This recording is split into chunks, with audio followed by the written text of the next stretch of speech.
નમસ્કાર હું મિથુન, આપ જોઈ રહ્યા છો દેવદર્શન। ભાવનગર નજીક ખંભાતના અખાતની સામે છેડે ઉગમણા મોઢે આવેલું રૂપાપરી માતાજીનું મંદિર અંદાજે 550 વર્ષ જૂનું છે। મૂળ વલ્લભીનગરના રૂપાબાઈ નામના મહિલા એક સાધુની આજ્ઞા મુજબ તપશ્ચર્યા કરવા જતા હતા, ત્યારે માર્ગમાં અચાનક દરિયો આવી ગયો અને પાછું વળીને જોતા રૂપાબાઈ ત્યાં જ પથ્થર થઈ ગયા, જે સ્થળ હાલ રૂવાપરી માતાજીના મંદિર તરીકે ઓળખાય છે। આજે દેવદર્શનમાં દર્શન કરીશું 20 જ્ઞાતિના કુલદેવી તરીકે પૂજાતા રૂવાપરી માતાજીના।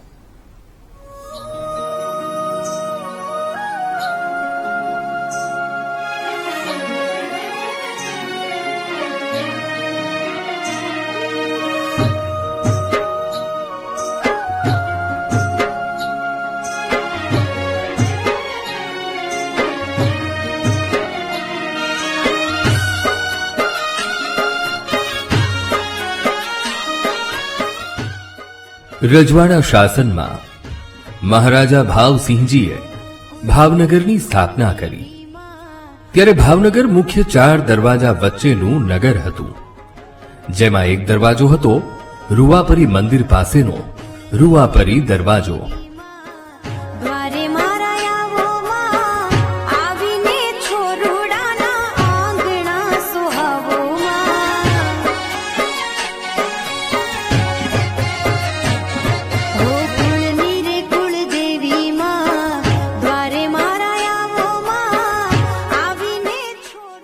રૂવાપરી મંદિર જે જગ્યાએ છે તે સ્થળે અગાઉ દરિયો હતો।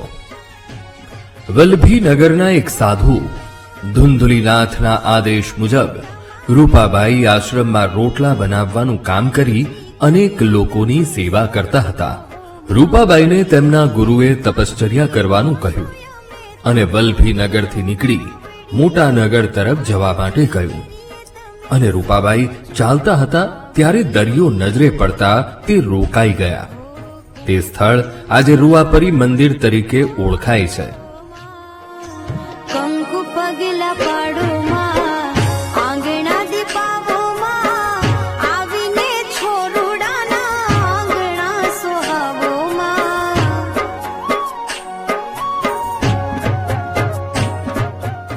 ભાવનગર રૂવાપરી માતાની મંદિર છે, 580 વર્ષ જૂનું છે।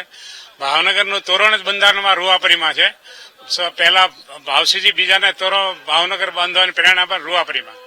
પહેલું મંદિર ખંભાતના શેઠ પરિવારે બંધાવ્યું હતું, એને 580 વર્ષ થયા। ત્યારથી પછી 130 વર્ષ પહેલા તખ્તસિંહજીએ મહારાજે મંદિર બંધાવ્યું હતું, અને હવે જે અત્યારે જો ડેવલપિંગ થયું છે એ રૂવાપરી સેવા ટ્રસ્ટ છેલ્લા 1999 થી કામ શરૂ છે। ભાવનગર જિલ્લામાં અનેક દેવ દેવીઓના મંદિર આવેલા છે, જેમાં રૂવાપરી ખૂબ જૂનું ઐતિહાસિક મંદિર છે। વલ્લભીનગરના રૂપાબાઈનું ઉદ્ગમ સ્થાન આમ તો વલ્લભીનગરી છે, પણ ગુરુની આજ્ઞા મુજબ વલ્લભીનગર છોડીને મોટા શહેર તરફ આવ્યા। ત્યારબાદ તેમના ગુરુ ધુંધુલીનાથની એક વાણીથી તે સમયનું વલ્લભીનગર જમીનમાં દટાઈ ગયું હોવાનો ઇતિહાસ છે।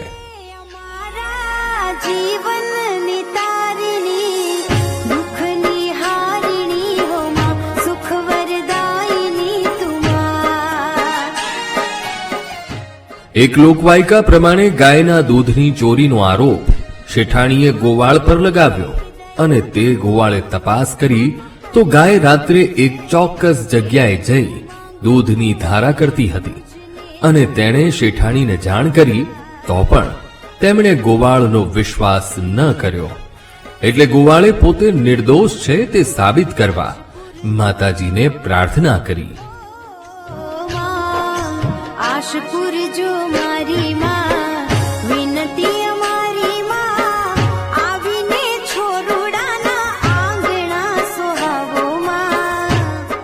ત્યારે માં રૂવાપરી જે છે એ શેઠાણીને સ્વપ્નમાં આવી અને કહે છે કે તારો ગોવાળ નિર્દોષ છે, હું આ જગ્યાએ આટલા વર્ષોથી જમીનની અંદર સમાયેલી છું, તમે અને તમારો પરિવાર આવી અને મને અહીંયા મારું મંદિર બનાવો। ત્યારે શેઠાણી શેઠને વાત કરે છે, અને ખંભાતના જે શેઠ પરિવાર છે એ સમયે દરિયા વચ્ચેથી વાણવટે આવી અને માતાજીને જમીનમાંથી બહાર કાઢી અને માતાજીનું એ વખતે પ્રસિદ્ધ માતાજીનું મંદિર બનાવી અને માતાજીની સ્થાપના કરે છે. આ રીતે માતાજીની માં રૂવાપરીની સ્થાપના આ જગ્યાએ થયેલી છે. ભાવનગરના રૂવાપરી માતાના મંદિરે શ્રાવણ માસ દરમિયાન ભાવિકો માનતા અને ટેક રાખી પગપાળા દર્શન કરવા આવે છે. રૂવાપરી માતાના મંદિરની સામે દરિયાના ભાગમાં એક પર્વત આવેલો છે જે દોણિયા ડુંગર તરીકે ઓળખાય છે. આજે પણ ડુંગરમાં ચાલવાથી તેલ નીકળે છે અને તે જગ્યા ડોલતી હોવાનો ભાસ લોકોને થાય છે. ભાવનગરમાં આવેલા રૂવાપરી માતાના મંદિરે ઉગતા સૂર્યના કિરણો પડે છે. ભાવનગરના રૂવાપરી માતાજી 20 જ્ઞાતિના કુળદેવી તરીકે પૂજાય છે. તાજેતરમાં રૂવાપરી ટ્રસ્ટ દ્વારા મંદિરનો વિકાસ કરવામાં આવ્યો છે. મંદિર પરિસરમાં અન્ય મંદિરો પણ આવેલા છે.